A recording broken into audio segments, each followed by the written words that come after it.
O podcast que você ouve agora é uma produção da Central 3.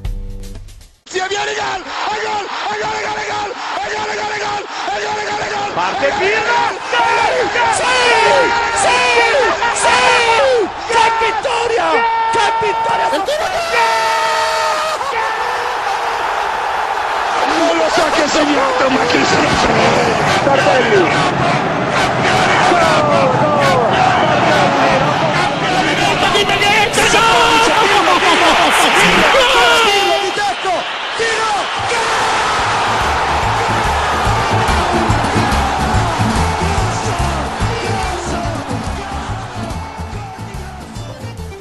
Olá a todos, sejam muito bem-vindos a mais uma edição da Culturepedia. É um prazer tê-los por aqui, nos assistindo aqui na Sportnet e nos escutando graças à parceria com a Central 3. Você pode nos assistir, você pode nos ouvir, o importante é participar de alguma forma. Falando em participar, muito obrigado também para quem tem deixado comentários lá no Spotify, nos episódios. A gente tem se comunicado também através desse canal, né? Mais um canal aí para a gente se comunicar. E é sempre um prazer trocar essa ideia com vocês. Nessa edição de hoje a gente vai falar muito sobre os italianos nas competições europeias. Vai ter um pouquinho de Série A no final também, porque a gente vai falar o que está acontecendo de mal com o Genoa, né? O Genoa, quem olha a tabela do campeonato da Série A hoje, pode até tomar um susto ver o Genoa lá embaixo, e a gente vai tentar explicar e entender também por que o Genoa começou o campeonato tão mal. Não tem um elenco para isso, né? Tem um elenco para conseguir algo melhor, e a gente vai tentar falar um pouco sobre isso. Mas antes de chegar no Genoa, e também falar um pouquinho de Série B, que a gente vai falar aí que tem um clube da Série B sendo acusado aí de relação com a máfia. Não vou dar o spoiler ainda quem é para você ficar aqui com a gente, pra gente fazer esse suspense pro finalzinho do programa. Mas antes da gente chegar em tudo isso, como eu disse, a gente vai falar muito sobre os italianos na Europa, porque a gente teve Inter, Napoli, Atalanta e Juventus na Liga dos Campeões, a gente também tem Roma e Bolonha na Europa League, a gente teve a Fiorentina na Conference. Não vamos falar de todos não, tá? Mas vamos falar bastante aí sobre essa rodada europeia dos italianos. É claro que eu não estou sozinho nessa, estou sempre aqui muito bem acompanhado. Hoje, Caio Bittencourt não está aqui, não sei se tem algo a ver com a chapuletada que o Napoli tomou na Liga dos Campeões. O Napoli tomou um placar de tênis contra o PSV e acho que o Caio Bittencourt ficou tão abalado que ele não teve condições de participar. Não, é brincadeira, tô só botando aqui uma lenha na fogueira. O Caio tinha outros compromissos profissionais, é por isso ele não fugiria jamais de cornetar e de destilar toda a sua frustração. Tenho certeza absoluta que ele, inclusive, gostaria muito de participar do programa de hoje para poder bater, mas a gente está muito bem acompanhado, porque o César Costa também pode bater, não é porque ele não torce para o Napoli que ele não vai bater, inclusive eu acho que vai, porque né, um time que toma de 6-2 do PSV merece apanhar, não vai ser com todo a paixão do Caio Bittencourt, mas a gente vai falar mal do Napoli. César, bom dia, boa tarde, boa noite. A gente já adiantei aqui que a gente vai falar do Genoa e parabéns por essa belíssima camisa do Genoa que você está vestindo. Muito obrigado, Anderson. Bom dia, boa tarde, boa noite para você, para o Nelson, para o telespectador e para o ouvinte do podcast.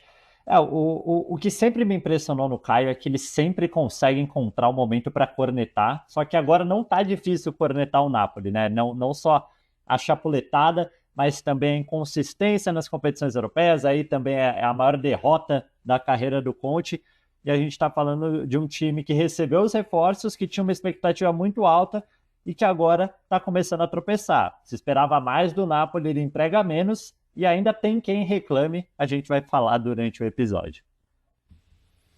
Pois é, às vezes o pessoal reclama de barriga cheia, né? Acho que a gente vai falar muito sobre isso aqui. Um tal de Antônio Conte vem feito isso. Nelson Oliveira, bom dia, boa tarde, boa noite. Você com a camisa da Lazio. Curiosamente, é um programa em que todos nós falaremos dos italianos nas competições europeias, mas estamos aqui vestindo a camisa de 3 clubes que não estão em competições europeias. Então, assim, é a forma desses clubes serem representados hoje, talvez, né? Eu gostaria de acreditar nisso. Já adiantei aqui que o César tá com a camisa do Genoa, eu tô com a camisa do Milan. Você que é torcedor do Milan, infelizmente, hoje você não vai ouvir falar do Milan aqui hoje, tá? A minha camisa é a única representação do Milan na edição de hoje. E o mesmo acontece com o Nelson com a camisa da Lazio, né, Nelson? Bom dia, boa tarde, boa noite. Bom dia, boa tarde, boa noite a todo mundo que nos ouve e nos escuta, ou, quer dizer, nos vê e nos escuta. Enfim, né, acho que a torcida do Milan pode estar um pouco satisfeita a gente não tá falando do Milan porque está na liderança, né? Tudo bem que está fora das competições europeias, mas está aí brigando por uma possibilidade de ir para as competições europeias. A Lazio e o Genoa, pelo contrário, estão bem longe. E o Genoa está longe de competições europeias há muito tempo, né? A Lazio fracassou na última temporada e está com uma situação muito complicada agora, né? Enfim, eu acho que acaba, que acaba ficando para outros momentos, né, quando a gente vai poder criticar mais a questão da Lazio, né? A gente já falou bastante de como a falta de mercado fez muita diferença para o início do trabalho do Sarri. Enfim, né? Tem gente que não pode contratar e tem gente que contrata até demais, né? E tem técnico que acha isso ruim, mesmo tendo pedido todos esses reforços. É isso. Pede, mas depois fala que não é o suficiente, né? É o que vamos falar já já, daqui a pouco. Porque eu acho justo que a gente comece essa edição falando da Inter de Milão, porque temos algumas equipes 100%, pouquíssimas equipes 100% na Liga dos Campeões, para ser muito mais exato, 5 equipes, e só uma delas é a italiana, que é justamente a Inter. Então, queria já começar jogando para você, Nelson. A gente sabe que o elenco da Inter é forte, a gente sabe que ela sempre vai entrar na Liga dos Campeões ali, se não no primeiro pelotão, muito próximo do primeiro pelotão, e mais uma vitória, pelo menos o resultado foi muito categórico. Eu nem não diria que foi um jogo tão tranquilo assim da Inter, mas a Inter consegue fazer esse tipo de coisa, né, Nelson? Um jogo que até começou assim meio esquisito, meio azedo, a Inter conseguiu reverter a situação e venceu com bastante tranquilidade, né, Nelson? Começou complicado, né? Acho que o Kivo ele quis dar uma descansada em alguns nomes, né? Que vinham jogando com mais frequência. E foi a primeira vez que o Akanji não foi titular, né? Desde que ele chegou. E isso acabou fazendo um pouco de diferença. Eu acho que até questão um pouco até mais de falta de entrosamento, questão tática mesmo. E o União Saint-Gilloise tentou aproveitar isso de cara, né? A Inter meio bagunçada ali defensivamente no início, mas depois que o Sommer fez boas defesas, o Lautaro tirou uma bola em cima da linha, né? Acho que a Inter depois disso acabou controlando o jogo de forma bem até segura, né? É, Teve um tempinho ali, uns 30 minutos de jogo ali um pouco mais travados, né? Mas depois que a Inter abriu o placar com o Dumfries, o jogo deu uma desbloqueada, né? E aí, enfim, a gente acho que o que ficou bem evidente é a questão que a gente já discutiu aqui outras vezes, né? A questão de como o Kivo conseguiu já colocar muita verticalidade no jogo da Inter, né? A gente vê alguns gols funcionando dessa forma, né? O gol do Lautaro sai de uma jogada de contra-ataque, uma jogada bem, uma transição muito rápida, né? Com o lançamento do Bastoni, participação do Espósito no pivô no início da jogada e também na assistência depois para o Lautaro. O Dumfries bem espetado. O gol do Espósito também tem uma questão ali de verticalidade, né? O Boni atacando espaço, depois recebendo um enfiado e tudo mais. Enfim, um time que está jogando um pouco diferente e está tendo opções para isso, né? Eu acho que a grande questão dessa Inter em relação à outra, da última temporada, principalmente, é que a gente está vendo uma possibilidade muito maior de fazer mudanças no ataque, né? O Correa, o Taremi e o Arnautovic acabaram entregando muito pouco na última temporada e isso fez com que o Lautaro e o Thuram fossem utilizados muito, com muita frequência, né? Então hoje a Inter não sofre. O Thuram está lesionado, jogaram tanto o Boni quanto o Espósito na ausência dele e os dois participaram com gols e assistências. O Lautaro ainda não foi muito poupado, né? Contra a Roma, até que ele no fim de semana a Inter venceu, o Lautaro sai de campo mais ou menos com 1 hora de jogo, né? Porque ele fez uma viagem longa aqui para enfim, né? Para América, né? Jogou em Porto Rico e tal, jogou na América do Sul também. E aí fez uma viagem longa, atrasou e tal, e jogou 1 hora só, né? De jogo. E meia hora de jogo contra a Roma, né? Um jogo confronto direto pela liderança. A Inter jogou lá com o Boni e o Expósito e não teve nenhum problema com isso. Se fosse na última temporada, tudo bem, tava ganhando de 1-0 já. Mas se fosse na última temporada, acho que a torcida da Inter estaria muito cabreira, né? Com estar com 2 reservas em campo. E isso não tá acontecendo. Desde que os dois foram contratados, né? O Expósito chegou um pouquinho antes, né? Porque ele volta de empréstimo do Spezia, chega a jogar a Copa do Mundo de Clubes. Ele já tem 10 jogos pela Inter. E o Boni tem um pouquinho menos. Mas desde que os dois chegaram, já tem uma contribuição em conjunto da dupla de 12 gols entre bolas da rede e assistências, né? Já é um número bastante elevado se a gente for contabilizar esse momento da temporada. A gente ainda passou da 7ª rodada da Série A, a Inter nem estreou na Copa Itália e na 3ª rodada da Champions League. Então, já tem mais da metade do que o trio que eu acabei de citar, Corrêa, Arnautovic e Taremi, contribuíram de gols na última temporada inteira. Então a gente já vê uma grande diferença. Tem gente que chegou lá nas redes sociais perguntando até se os dois, né, o Boni e o Expósito, têm futebol para botar Thuram e Lautaro no banco. Eu não vejo motivo para botar o Thuram e Lautaro no banco. Mas o que eu respondi é que a Inter tem muito mais tranquilidade para poder rodar o elenco no ataque e que isso aí pode ser uma das grandes armas da Inter se a gente for pensar no longo prazo na disputa.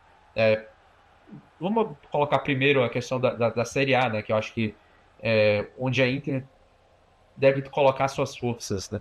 A Inter, claro, quer ir longe da Champions League, mas depois do que aconteceu na última temporada, eu acho que a Inter vai querer ganhar um título. E o título mais gabaritado e possível ao mesmo tempo, eu acho que é o da Série A. E a Inter está mostrando com o Kivo que tem condições, né? O Kivo já... Acho que as desconfianças que ele tinha sobre ele no início do trabalho foram dissipadas até muito rapidamente. É claro que a gente ainda é muito cedo, mas não existe mais aquele questionamento de um estagiário e tal, porque ele está conseguindo mostrar que ele tem ideias e ele está conseguindo ter o vestiário com ele. Se é um grande técnico, etc., se ele será esse grande técnico, a gente não pode dizer, a gente não é evidente, mas ele está fazendo um bom início de trabalho. O único jogo de fato ruim que a Inter teve até agora foi o jogo contra o Udinese.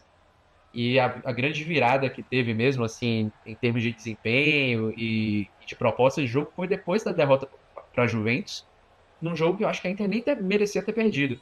Acho que um empate ali talvez fosse um pouco mais justo, mas o Sommer falhou 2 vezes e isso aí acabou comprometendo aquele jogo ali para a Inter. Enfim, eu acho que as pressões estão se dissipando e isso pode ser muito útil para a Inter, que tem um elenco em parte muito cascudo e em outra parte também bem promissor. César, eu queria que você continuasse rapidamente falando sobre isso que a gente estava falando agora do Boni e do Pio Expósito. O quanto você acha que é o impacto deles mesmo, dos jogadores, mas o quanto pode ser também dessa mudança da Inter, né? A Inter é um time que joga um pouco mais no sentido de ter mais a bola, de tentar fazer um pouco mais com a bola, né? Com o Simone Inzaghi era muita correria, era verticalidade, era um pouquinho mais direto o time. Então eu queria saber o quanto é o impacto dos jogadores, o que eles acrescentaram e o quanto é também mérito do Kivu. Mas eu também queria que você falasse um pouco que parece que só chegaram esses 2 nomes pro ataque da Inter nessa temporada, e eles 2 estão indo muito bem realmente, mas eu esperava um pouquinho mais do Luiz Henrique, né? O Luiz Henrique nessa corrida dos contratados, dos que chegaram agora, ele tá bem atrás, né? Nesses 3 nomes aí, ele é a terceira força, digamos ali. E eu queria que você falasse um pouquinho dele também, se você acha que dá para ele reverter essa situação durante a temporada. O mercado da Inter foi crucial para o momento que está tendo agora. Como o Nelson falou, assim, Arnautovic e Taremi, principalmente os 2 que eram mais utilizados. O Correia eu tinha até esquecido que estava nessa equação entre os jogadores que podiam substituir Lautaro e Thuram, mas todas as opções eram muito abaixo, então o time caía muito de nível. Até mesmo Arnautovic, que chegou a mostrar um bom futebol no Bolonha, acho que até pela idade, teve uma queda física, também acabava desperdiçando alguns gols. O Taremi, uma rotação completamente diferente. Então você tinha essa dificuldade de conseguir usar o banco de reservas que o Kivo não tem. E não só você ter alternativas para fazer o rodízio e descansar os titulares, mas você tem alternativas com um estilo de jogo diferente. Acho que tanto o Lautaro quanto o Thuram não tem a habilidade ou o porte físico que o Pio Expósito tem para fazer o pivô. Então você tem ali um centroavante, uma característica bem diferente. E o Boni é um centroavante de bastante mobilidade, que eu acho que nem Arnautovic nem Taremi conseguiu entregar o que ele entrega. E assim, é o Boni que a gente já via fazendo isso sob o comando do Chivo no Parma. São algumas figuras ali do Parma, do Chivo, que começam a despontar no futebol europeu. O Boni é uma delas, já a gente vai falar do Denis Mann, o que ele fez com o Napoli. Então você tem, acho que essas novas peças são sim, acho que mais cruciais até do que a mudança de modelo de jogo, porque estruturalmente, taticamente, a mudança não foi tão abrupta da Internazionale. Ele manteve por muito tempo ali o esquema e até mesmo as mesmas peças da equipe que era com o Simone Inzaghi. Obviamente tem mudanças no estilo e, como você falou, na forma de se portar com a bola. Eu vejo a equipe do Chivo consegue ter uma posse, às vezes até ameaçar mais o adversário e fazer menos um banho-maria que a Inter fazia nos jogos que era evidentemente superior aos seus adversários. E você falou do Luiz Henrique, é difícil se adaptar numa função nova. Acho que assim, ele não atuava exatamente como um ala no Olympique de Marseille e parece que não está encaixando nesse time da Inter e está no fim da fila assim, dos reforços. Acho que é realmente mais decepcionante. Tanto o Pio Expósito quanto o Boni, a gente falou aqui de como eles desempenharam bem. Eu queria destacar também o Susic. Acho que é um jovem assim, um talento claro, pode acrescentar muito ao meio campo da Inter. E de novo, são mais alternativas para um time que estava praticamente pronto. Óbvio que teve uma queda muito frustrante na final da Champions League, mas você tem esses acréscimos de jogadores de características diferentes, favorece não só o trabalho da equipe, mas você também ter uma forma mais imprevisível de jogar e você ter mais alternativas e transformar seu time uma arma mais ameaçadora para os adversários que vêm pela frente. Eu acho que a Inter ganha muito com esses reforços, até mais do que com uma mudança de estilo, Anderson. Luiz Henrique, vou passar aqui só os minutos do Luiz Henrique para depois a gente passar para o Napoli, mas o Luiz Henrique nessa temporada em jogos oficiais, tá? Não estou contando os amistosos, nem de pré-temporada, nem o amistoso que a Inter fez com o Atlético de Madrid há 2 semanas atrás.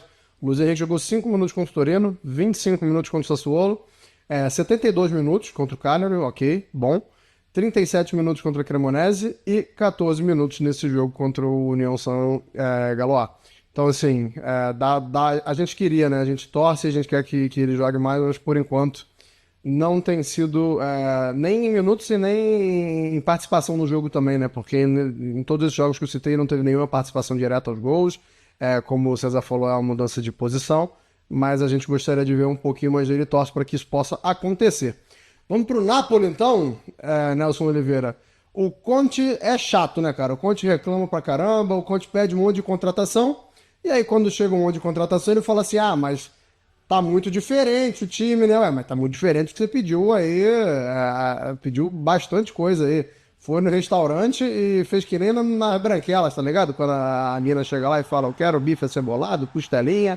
Foi o Conte no mercado, ganhou, né, o que pediu, praticamente tudo o que pediu, mas não tá conseguindo dar a liga, pelo menos não por enquanto, né?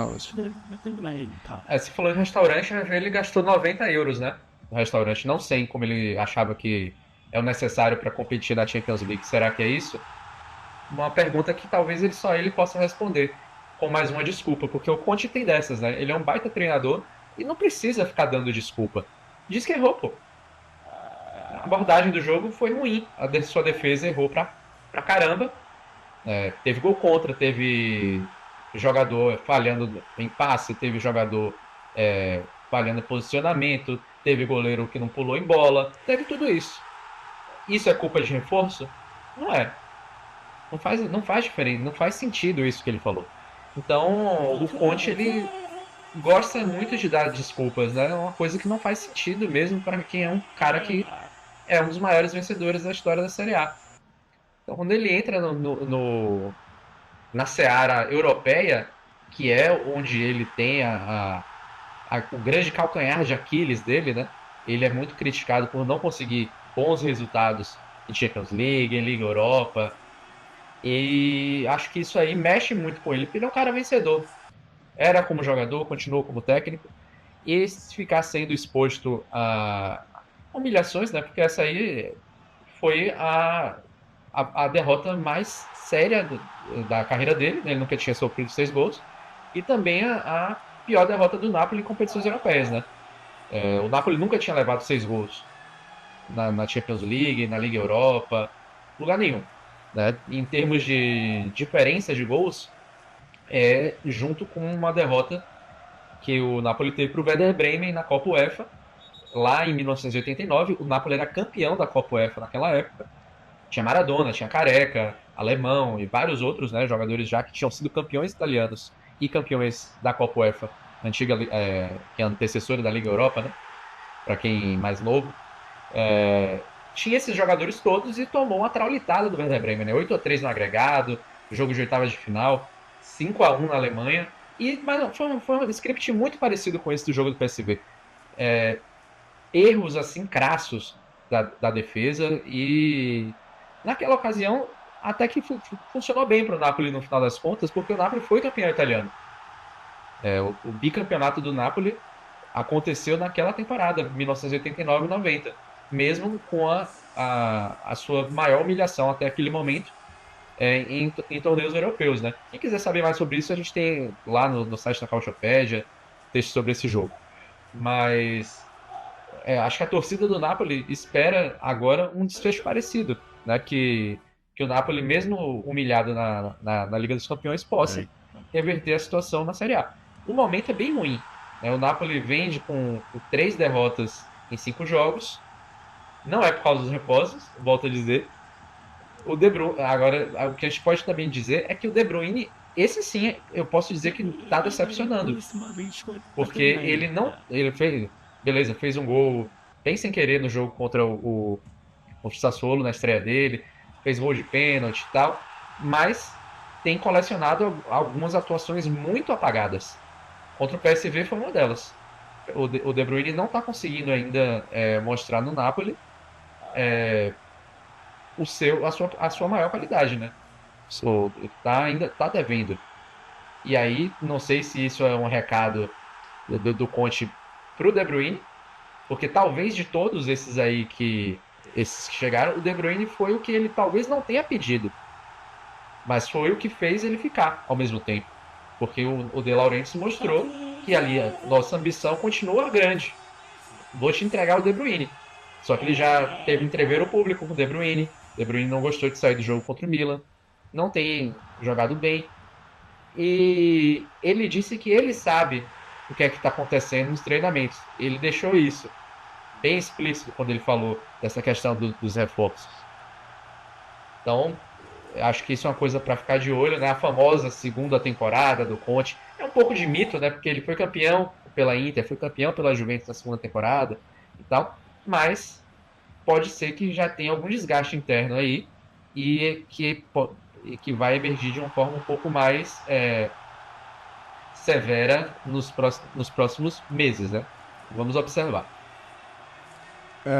César, queria que você falasse, enquanto a gente, na tela da Sportnet, a gente está vendo os gols, né? E, rapaz, foi uma tijolada do Denis Mão, mas nosso querido Milinkovic-Savic também podia ter feito alguma coisa diferente.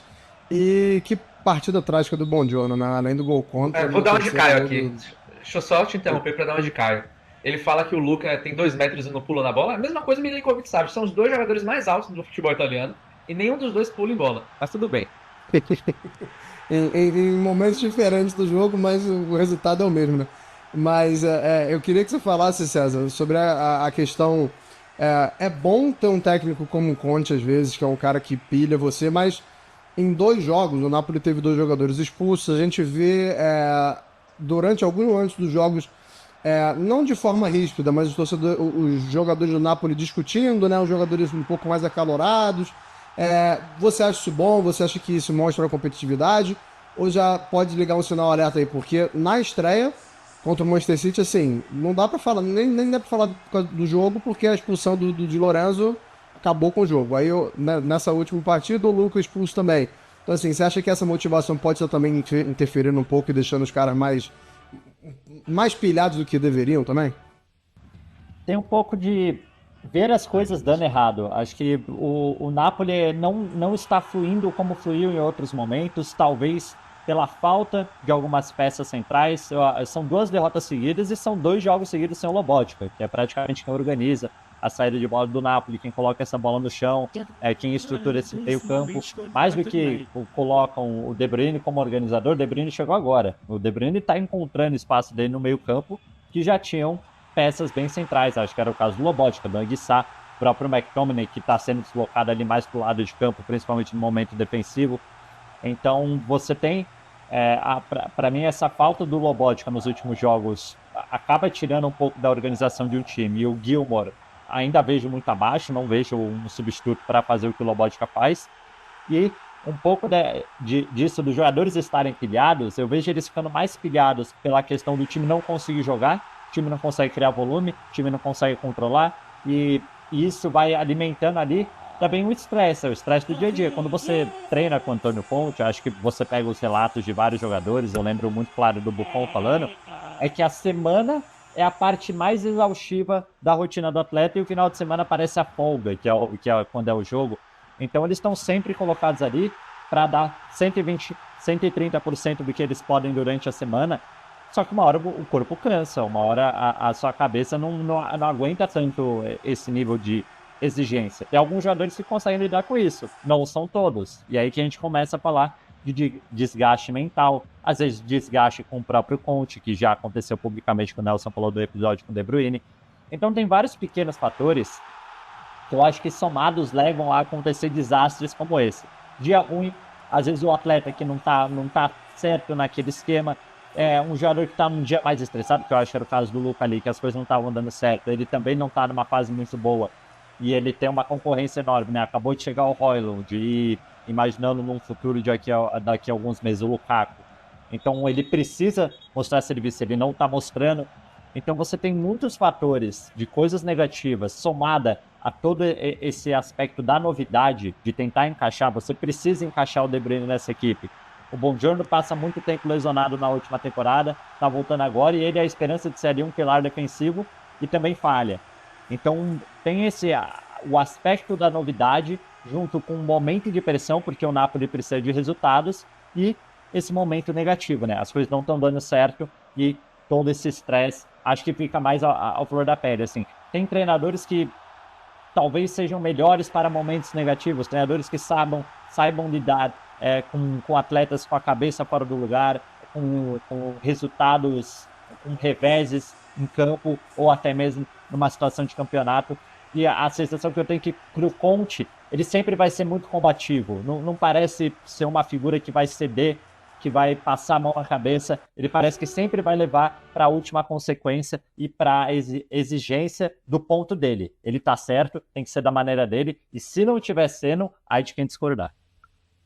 Vive um relacionamento abusivo o Napoli, a sociedade esportiva Napoli, né? É isso. Cuidado com a dependência emocional, gente. Assunto sério. Impressionante como dos 6 gols, o sexto é uma beleza, né? O sexto gol do PSV é uma toqueira ali. Quem tá só escutando a gente, quem tá com a gente na Sportnet viu, mas quem tá só escutando a gente, sexto gol, uma toqueira, bonito, legal e tal, mas os outros 5 gols você pode achar um culpado em todos eles, assim. Não sei se deveríamos procurar culpados, mas que dá pra achar, dá. O quinto de Lorenzo ali correndo com um saco de cimento nas costas. Vamos falar da Juventus. O Napoli, na classificação atual, né? Como diria o outro, se a Liga dos Campeões terminasse hoje, o Napoli ainda iria pelo menos para os playoffs. A Juventus nem isso, Nelson Oliveira. A Juventus agora na Liga dos Campeões com 2 empates e 1 derrota. O que eu queria falar sobre a Juventus com você é que em determinados jogos parece que a gente vê que a Juventus tem um teto que ela não consegue passar muito dali, né? E aí eu queria que você confirmasse se essa impressão que eu tenho é a mesma que você tem. Tem jogos que são exceções, por exemplo, contra a Inter de Milão, a Juventus passou desse teto. Mas parece que tem uma barreira ali contra alguns adversários, que a Juventus pode jogar 3 tempos, 4 tempos e não vai fazer o gol, e não vai conseguir bater de frente com o time. Como eu achei que foi esse confronto contra o Real Madrid. Agora, parabéns pro Di Gregório, né? Já é o segundo confronto contra o Real Madrid nessa temporada, e nos 2 o homem captou muita coisa, né? Eu vejo que esse teto tem muito a ver com o teto do próprio treinador, né? Que a gente já colocou aqui algumas outras vezes, de que o todo não é esse cara assim, né? Tem esse gabarito todo para estar na Juventus. Pelo menos na minha opinião, não construiu isso ainda na carreira. Então, ele vai fazendo, na minha visão, ele tem um time melhor do que o Thiago Motta tinha nas mãos. O ataque, por nomes, é melhor, por exemplo. E o ataque não rende, não funciona. Você depende ou do Yildiz estar num grande dia, ou de o Vlahovic também colocar a bola na rede. O Jonathan David fez gol contra o Parma, desde então não fez nenhum jogo mais interessante. O Openda não é nem perto do o jogador que mostrou, sei lá, com a camisa do Vitesse quando ele apareceu. Eu lembro do jogo dele contra a Roma que ele me chamou bastante atenção. Ele depois, já no Leipzig, também jogando bem na seleção da Bélgica e tal, perde um gol assim de um cara que não tem a menor confiança. Foi essa impressão que me passou quando ele tabela ali com o Jonathan David. Fica na cara do gol, demora um século para decidir o que fazer e acaba chutando e sendo bloqueado. E enfim, isso me remete muito a como parece que também já mencionei aqui antes, em outras ocasiões, que parece que ninguém confia no projeto que a Juventus está tendo enquanto clube. Parece um pouco que foi uma coisa que também, na minha visão, cometeu muito o Milan. Parece que tá todo mundo ali meio disperso, igual o Lloyd Kelly, né? Esse aí adora viver disperso também. Vive em outro mundo, o grande zagueiro vindo da Premier League. E Tem TDAH com certeza. Não sou psicólogo não pra diagnosticar, mas isso tem. acho que o seed dele talvez seja apenas Lloyd Kelly mesmo, tá? E enfim, é isso. Eu acho que no caso da Juventus, acontece de sempre ter uma situaçãozinha ali que você coloca ali para tentar aplacar os problemas. Por exemplo, a Juventus estava jogando bem pior do que jogou contra o Real Madrid. Acho que nem fez um jogo tão ruim contra o Real Madrid. Teve bons momentos, podia até ter feito gol, né? Como eu falei aqui no lance do Openda. Teve também o Vlahovic numa boa chance. Eu acho que o Militão foi bem, conseguiu limitar o espaço dele e o Courtois fez uma grande defesa. Mas quando a Juventus não joga tão mal assim nesses jogos mais importantes, sempre acontece o quê? Uma sobrevida. Vamos ver, vamos dar mais uma chance ao Igor Tudor. Dizem que o prazo dele é até o jogo contra o Torino, né? Esse jogo aí ele vai ganhar, porque a Juventus, infelizmente pro Torino, né? Pra torcida do Torino, a Juventus é um clássico que só tem um time ultimamente, né? Nos últimos 30, desde 95, já está 30 anos, o Torino ganhou um clássico. Então, assim, se depender do resultado do derby della Mole para o Tudor permanecer, ele vai permanecer. Eu acho que se a Juventus tivesse feito um jogo horroroso contra o Real Madrid, teria uma pressão maior. Agora ele já ganha um pouquinho mais de sobrevida aí. E detalhe, acho que isso é uma coisa importante. A gente falou muito de reforços, né, do Antônio Conte e reclamar dos reforços. O Tudor não colocou nenhum reforço que a Juventus fez na janela agora de transferências em campo desde o início contra o Real Madrid. Todos os jogadores que entraram em campo já estavam no clube na última temporada. Então, acho que isso me chamou muita atenção. Pensando principalmente nessa questão já do ataque que não tem funcionado tão bem, ele preferiu optar pelo Vlahovic ao invés de optar pelas novas opções que ele tem nas mãos. E não estava sendo bem assim. O Vlahovic estava ficando no banco com muita frequência. Ou seja, ele não está com convicção de quem ele deve escalar ali no ataque. Optou pelo Kobe Meiners também, que tem, desde que chegou na Juventus, parece que não chegou na Juventus, na verdade. Porque muito ruim a passagem dele, até inesperadamente, né? Porque sempre foi, desde que chegou na Atalanta, um dos melhores jogadores do futebol italiano.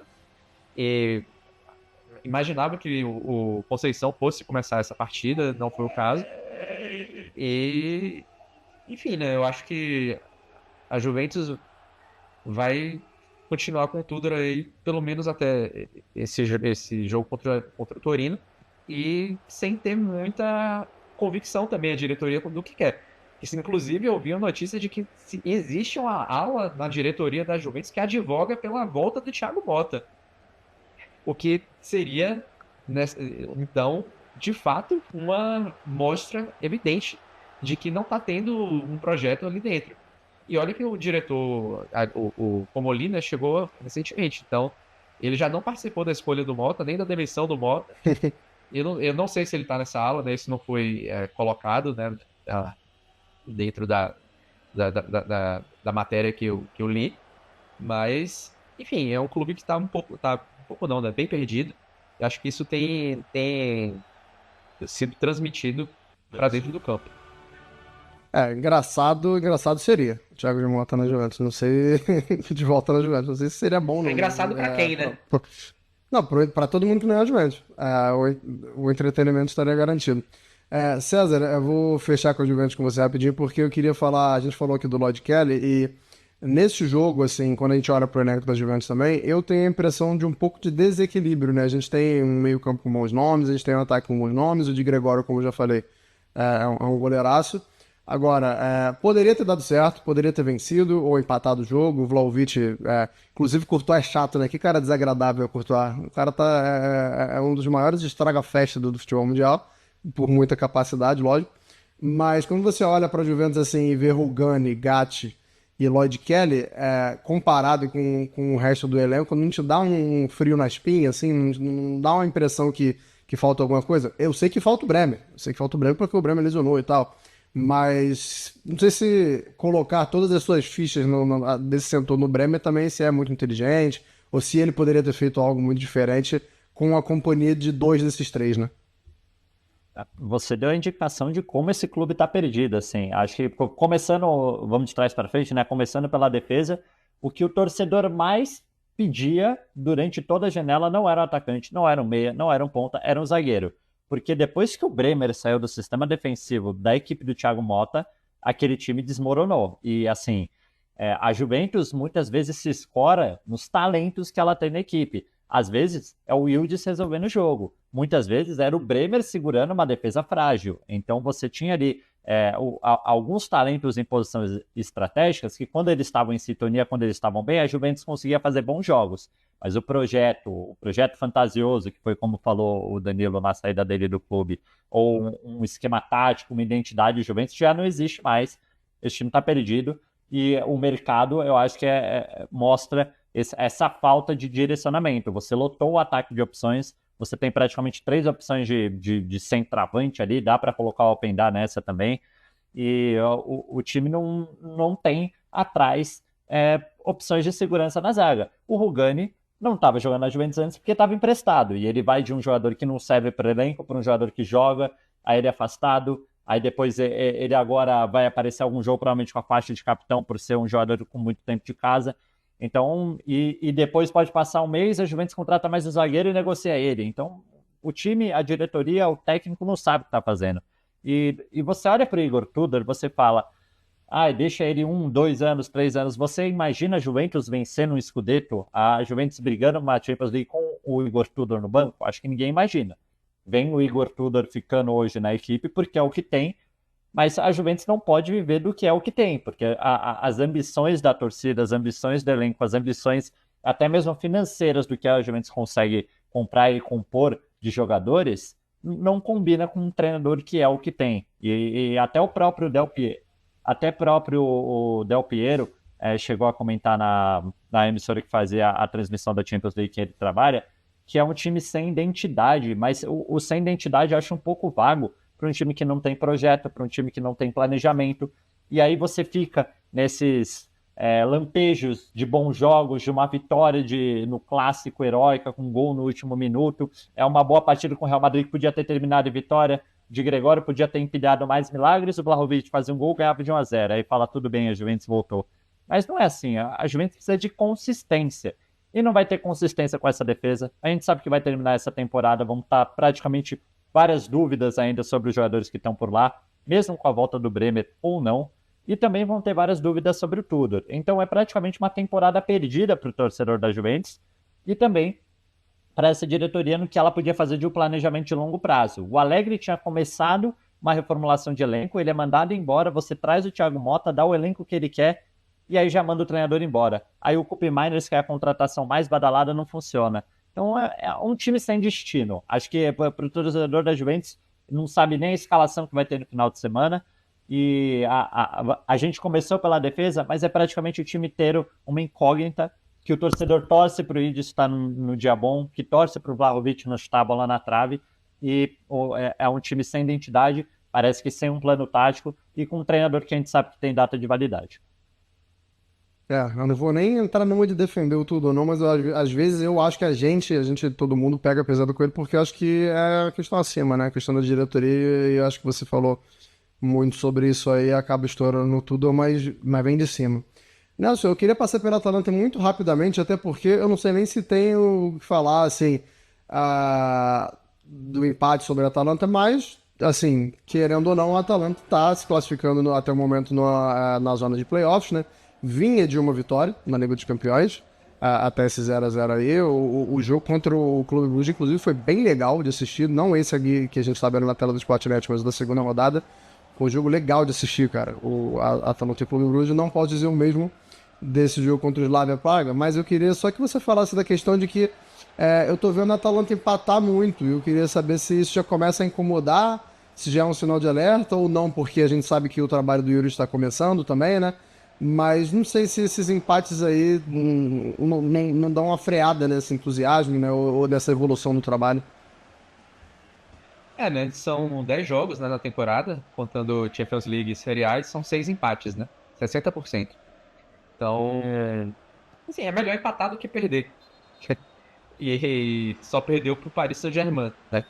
Foi a derrota na estreia, né? Uma derrota pesada, né? 4-0. Mas não perdeu mais, né? Na Série A ainda tá invicta, é a única invicta do campeonato. Só que venceu pouco, né? São 2 vitórias na Série A e uma vitória sobre o Brugge. O jogo contra o Slavia era um jogo de vitória, né? O Slavia Praga, como a gente sabe, jogou contra a Inter, né? Na última rodada da Champions League, né? Na segunda rodada. E foi dominado, tomou 3-0, assim, um 3-0 bem categórico. Sommer praticamente não trabalhou nesse jogo. Então, é um outro patamar, né? Do time tcheco.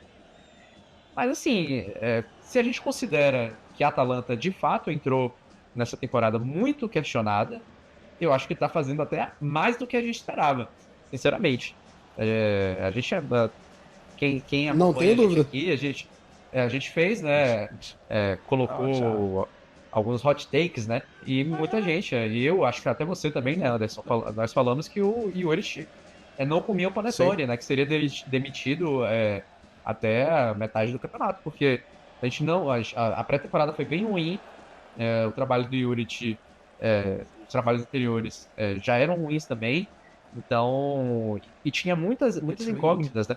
Então, por enquanto, pelo menos, a gente está vendo o Lookman jogar. Vai demorar um pouco até para ele voltar até estar na melhor forma, né? Porque quem se lesionou, ficou um tempo fora também, não treinou, né? Por causa de toda a confusão, pela forçação de barra dele de tentar sair para Inter. Então ele fez a pré-temporada dele e está sendo agora, né? Basicamente. Ele está ainda em outro estágio fisicamente, né? Então, eu acho que é o que eu falei, né? Empatar é melhor do que perder. Então, eu acho que a Atalanta vai se contentar. Acho que assim, o torcedor da Atalanta, beleza. O Gasperini colocou a Atalanta num patamar ao qual ela nunca pertenceu, né? A Atalanta sempre foi um time da Série A que entrava para brigar para não cair. E de vez em quando fazia uma campanha de meio de tabela para cima. Fez algumas boas campanhas em competições europeias só na década de 60 e na década de 80, quando ganhou a Copa Itália, lá nos anos 60 e na década de 80, foi vice. Mas era um time que não tem, por característica histórica, tá sempre em cima. Isso aconteceu na gestão Gasperini, ponto. Então acho que o torcedor da Atalanta consegue entender se o time fizer uma temporada abaixo. Claro que agora o patamar é um pouquinho diferente. A torcida se acostumou, né? 9 anos de bons momentos. Vai querer mais. Porque sabe que o time e esse elenco aí, grande parte dele já estava nas mãos do Gasperini, pode render. Mas eu acho que aceitaria um ano mais irregular. Acho que como a gente desenhou a Atalanta nem indo para competições europeias, acho que no momento tá produzindo até mais do que eu esperava, como eu disse. E a torcida ainda não tá pressionando o Juric. Acho que talvez isso possa começar um pouco mais se a Atalanta ficar sem resultados. Eu acho que o futebol nem tá tão ruim assim também. Acho que tá faltando produzir um pouco mais ofensivamente. Você tem o Krstovic, que é um atacante que tem um pouco, oscila bastante, né? Perde gols às vezes, depois faz um golaço. Até que tá produzindo, o Scamacca tá voltando, tem a questão do Lookman. O De Ketelaere também é um cara meio irregular. Na última temporada mesmo, ele fez uma metade inicial brutal, assim, muitos gols, muitas assistências. Na segunda metade já caiu bastante. Então acho que tem pouco aí da mão do Juric nessa irregularidade. Acho que tinha mais da mão do Gasperini em manter o nível sempre muito alto do que do Juric em derrubar, de colocar esse time aí para jogar menos do que produziria em condições normais. Só para não ser injusto, o goleirão do Slavia também pegou bem, né? Nosso querido Markovic fez grandes defesas aí. César, não vou pedir para você falar sobre a Atalanta não, mas você vai falar sobre outro confronto, por uma coincidência, entre Itália e República Tcheca, né? Porque a Roma, que não é a Liga dos Campeões, né? Aí já estamos falando de outra competição, a Roma pela Europa League, surpreendeu muita gente hoje, mas negativamente, né? A gente imaginava que a Roma contra o Vitória Pilsen fosse conseguir um resultado melhor, mas além do resultado, que a Roma fosse exibir algo melhor em campo, né, César? A Roma surpreende no começo da temporada de começar vencendo jogos, sem sofrer gols, porque existia, da mesma forma que existia uma desconfiança em alguns trabalhos de início desse campeonato italiano, dos times da Série A, acho que uma grande desconfiança de quanto tempo ia demorar para engatar o trabalho do Gasperini na Roma, depois de tantos anos na Atalanta. E eu vejo essas oscilações como parte de um processo de algo maior. Eu não sei o quão fácil vai ser para o torcedor da Roma enxergar essas derrotas que, assim, são derrotas grandes no sentido de serem zebras. Obviamente a Roma tinha obrigação de vencer, a Roma tinha obrigação de jogar melhor em casa do que está fazendo na Europa League, já são 2 derrotas em 2 jogos em casa na competição europeia, e é um time que está sujeito a oscilações porque está tentando uma filosofia nova. Eu acho que com o Ranieri tinha algo muito bem traçado.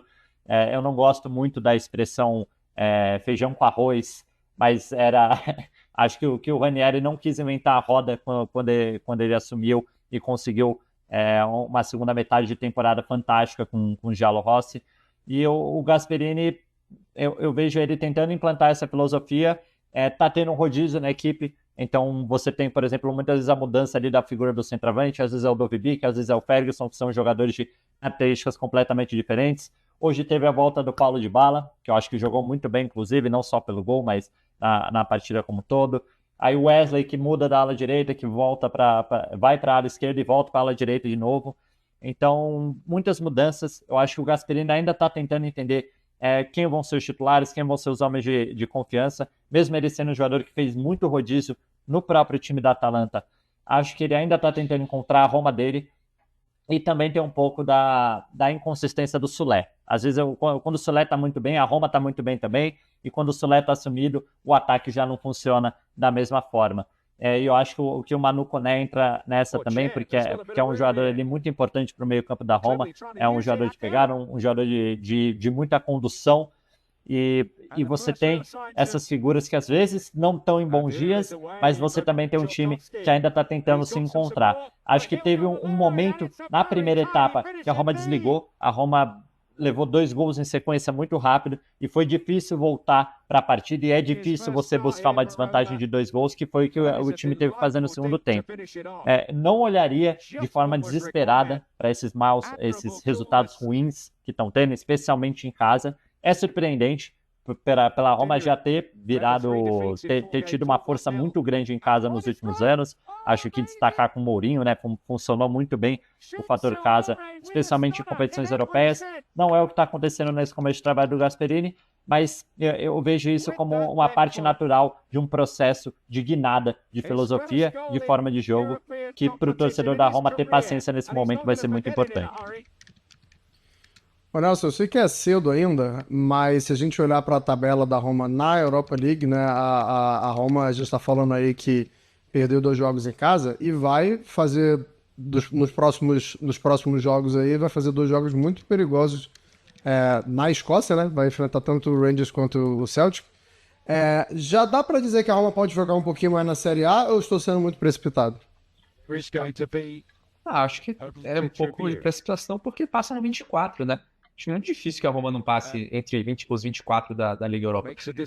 Agora é muito ruim você ter que jogar os playoffs, porque você vai ter 2 jogos a mais em um momento já da temporada que você já entra ali já na segunda metade da temporada, mais cansaço, inverno, faz diferença, o jogador fica mais propenso à lesão muscular, né, a sobrecarga, até também já de esforço acumulado e tudo mais.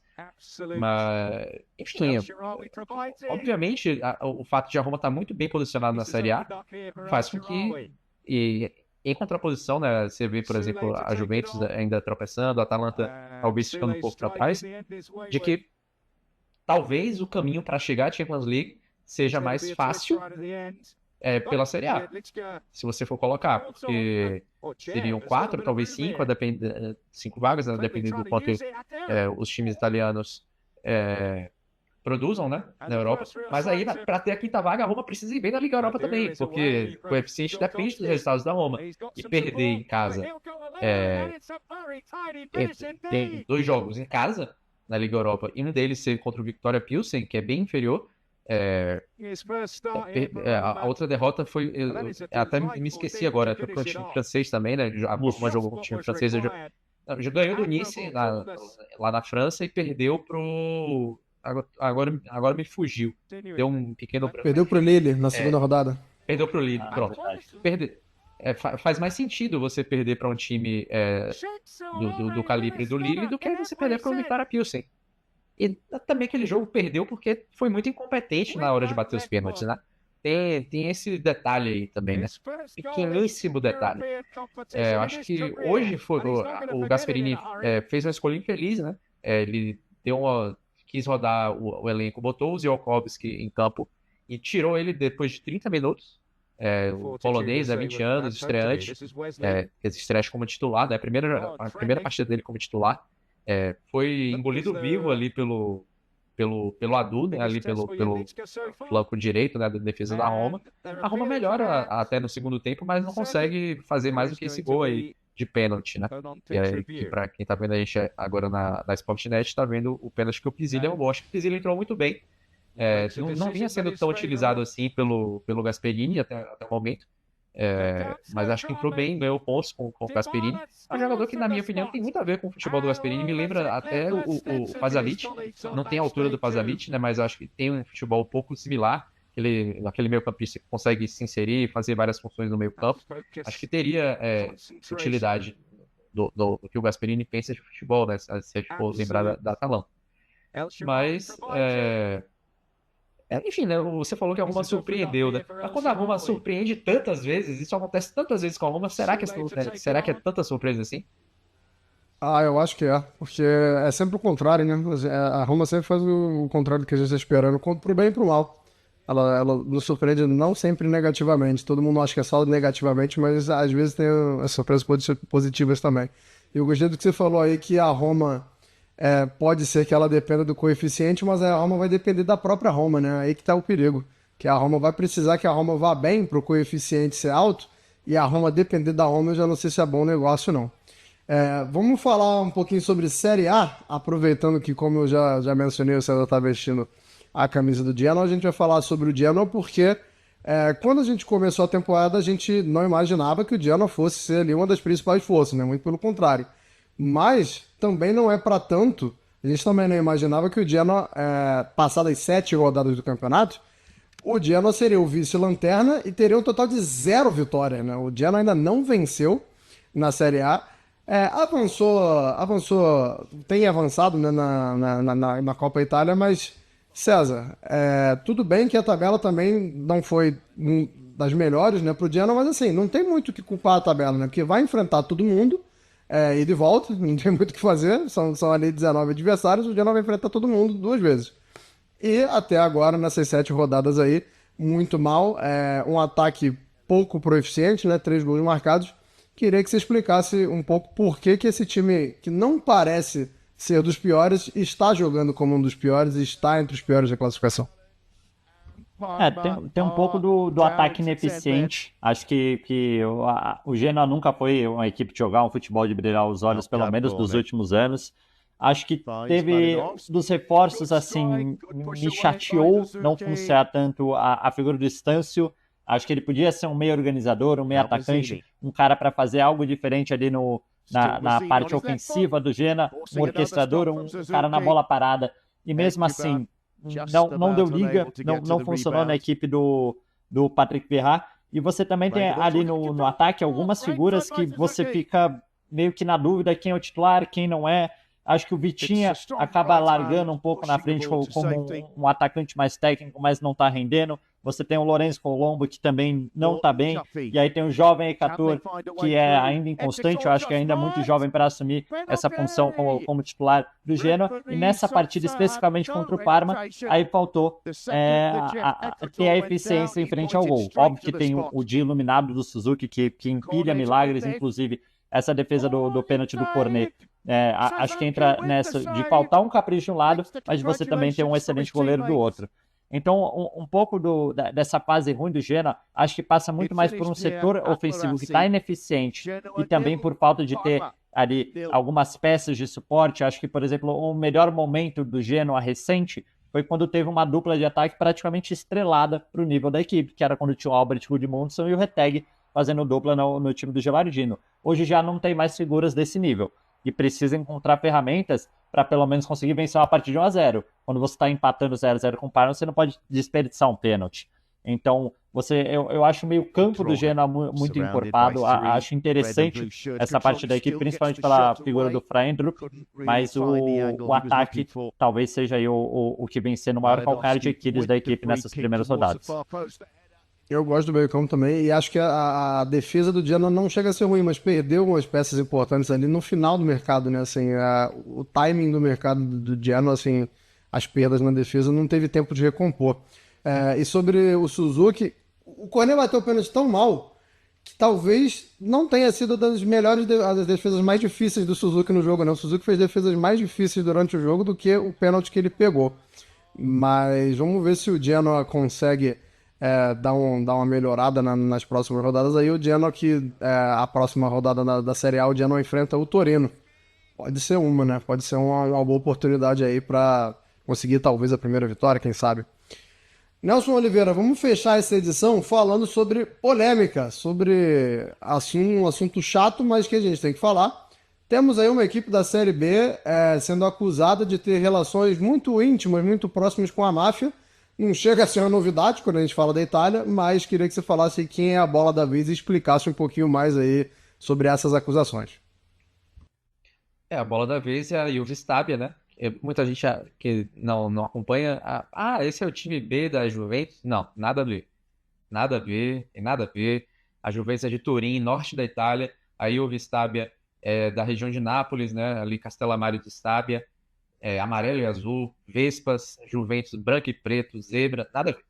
Então, já começando por aí. É o time que é dirigido hoje pelo Abate, ex-lateral do Milan, e que na última temporada não era o Abate o técnico ainda, chegou a brigar pelo acesso. Nessa temporada também está brigando, está ali na zona de playoff, e é um time que estaria ali, de fato, entre os candidatos a um acesso, inédito acesso, né? Nunca jogou a Série A, a Juve Stabia. E o que aconteceu é que, numa das muitas investigações das divisões antimáfia da Itália, se descobriu que tem uma infiltração mafiosa aí no clube, né? Outros times da Itália já foram alvo de investigação em outros momentos. Acontece muito no Sul porque, enfim, existe até um pouco de preconceito por isso, porque as máfias, né, da Itália, elas são originárias de algumas regiões ali do sul, né, da Sicília, no caso até da Cosa Nostra, já está até me perdendo, em Nápoles, a Camorra, que é, no caso, a que tem infiltração na Juve Stabia, e a 'Ndrangheta, que é ali da Calábria, e outras máfias um pouco menores que tem ali no sul, só que a máfia tem muito presente em Roma, muito presente em Milão, em Turim, é presente nos centros financeiros da Itália também. a gente vê, por exemplo, a gente está vendo muito aqui questões de facção, né, principalmente o PCC sendo investigados mais a fundo, e uma grande infiltração do PCC em rampos absolutamente corriqueiros da nossa realidade. Na Itália isso acontece também. É assim que se disfarça o dinheiro. Você vai lavar dinheiro com negócios lícitos, né? E que fora ali do radar, né? Eu vi uma matéria esses dias que o PCC estava operando até com aquelas máquinas de pegar pelúcia. Então você imagina, na Itália, isso aí foi inventado há muito tempo. Isso aí, esse tipo de situação, a máfia italiana, isso aí ela inventou esse tipo de situação. E o futebol, obviamente, não iria escapar, né? No caso da Juve Stabia, o que está sendo investigado, né, é que tem enfim, envolvimento da máfia e através, principalmente, de torcedores, né? Porque, infelizmente, isso acontece também na Itália. Torcida organizada é fonte de poder. E fonte de poder que movimenta dinheiro ali entre pessoas que estão ali seguindo o clube e tal. Na arquibancada também você escolhe um lugar que você vai ficar e tudo mais. E muitos criminosos aproveitam essa via aí para poder se estabelecer socialmente, né? Então, tem pessoas que foram que estão ali na torcida da Juve, sabe, que nem podem ir ao estádio e que estão controlando a entrada de pessoas no estádio. Foram vítimas, não foram sentenciados com o chamado DASPO, né, que é uma sigla em italiano que significa proibição de acesso a eventos esportivos, né? Então, esses caras aí que tem o DASPO, eles estão ali sendo responsáveis por controlar a entrada de pessoas no estádio, de torcedores comuns. Tem gente ali envolvida da máfia nas divisões de base, enfim, questão de gestão como eu falei de controle de entrada, mas também na gestão dos ingressos. Às vezes os ingressos são passados para as organizadas, provavelmente também a parte dos abonamentos, né, que são, digamos, algo similar ao sócio-torcedor que a gente tem aqui, vendas de bebidas no entorno do estádio, enfim, tudo isso e teria, na teoria, a conivência do clube, de pessoas do clube, né? A Juve Stabia, no momento, ela tem dois donos, né? 52% são de uma holding irlandesa e 48% do empresário Antonio Langella, que é italiano e que é o presidente do clube no momento, né? Então, a investigação, por enquanto, não atingiu ninguém da presidência, mas o clube está agora sobre intervenção judicial, né? Então, isso é uma coisa que deve se desenrolar. Provavelmente, se isso continuar, deve afetar, por exemplo, o mercado da Juve Stabia agora no inverno, né? No inverno italiano. A gente já viu, por exemplo, aconteceu com o Bahia de entrar na intervenção judicial, né? Acho que é o caso mais famoso aqui do Brasil. Só que naquele caso ali para muitos torcedores do Bahia, foi o que fez o Bahia se salvar, né? Porque não tinha democracia do clube e veio ali votações e tal, e o Bahia ganhou outro status depois que ampliou o seu rol de sócios torcedores. No caso da Juve Stabia, pode estar livrando o clube da influência da máfia. Acho que diria, talvez até temporariamente, porque não vai ser uma investigação que vai cessar a influência que a máfia tem no território italiano, mas pode atrapalhar ali no curto prazo. Provavelmente no longo prazo vai ser interessante para a Juve Stabia se livrar dessa sombra aí que acaba afetando a vida de muitos italianos. Aula de História e Geografia com Nelson Oliveira, e Juve Stabia tá na Série B, que a gente passa aqui na Sportnet, né? Você pode assistir aos jogos da Juve Stabia, que atualmente é a 7ª colocada. Vamos fechar essa edição então falando sobre a classificação da Série A, porque a gente citou que o Genoa era o vice-lanterna, né? Então quem tá assistindo e quem tá vendo na tela agora tá vendo ali o Genoa na 19ª colocação, com os mesmos 3 pontos que a Fiorentina e o Pisa. Mas vou cantar aqui para quem tá escutando a gente, o Milan, que não foi assunto do programa hoje, é o líder da Série A, com 16 pontos. Depois a gente tem um triplo empate com Inter, Napoli e Roma. Aí na 5ª colocação a gente tem o Bolonha. Peço perdão também à torcida do Bolonha, que o Bolonha jogou na Europa League, venceu, e a gente não falou sobre o Bolonha, mas o tempo é curto para falar sobre todo mundo. Fica para a próxima. O Como, que tem jogado muita bola. Se você não assistiu nenhum jogo do Como nessa temporada, pelo amor de Deus, viu? Você tá perdendo tempo. Bateu a Juve e tem muita gente boa nesse time, mas também não temos tempo de falar um pouco mais sobre isso aí. O Como bateu a Juventus e a Juventus é quem vem atrás do Como na 7ª colocação. Atalanta em 8º, Sassuolo é o 9º empatado com a Cremonese. Em 11º a Udinese, 12º a Lazio, 13º Cagliari e Torino empatados, 15º Parma e Lecce. O Verona uma posição acima da zona de rebaixamento com 4 pontos, é o 17º. E aí a gente tem o trio que eu falei, empatado ali dentro do Z3, Fiorentina, Genoa e Pisa. Muito obrigado a todo mundo que nos assistiu e nos ouviu até aqui. A gente volta numa próxima para falar muito, como sempre, das equipes italianas. Muito obrigado, César. Muito obrigado, Nelson. Um abraço a todo mundo, todos os ouvintes e telespectadores. Arrivederci e tchau.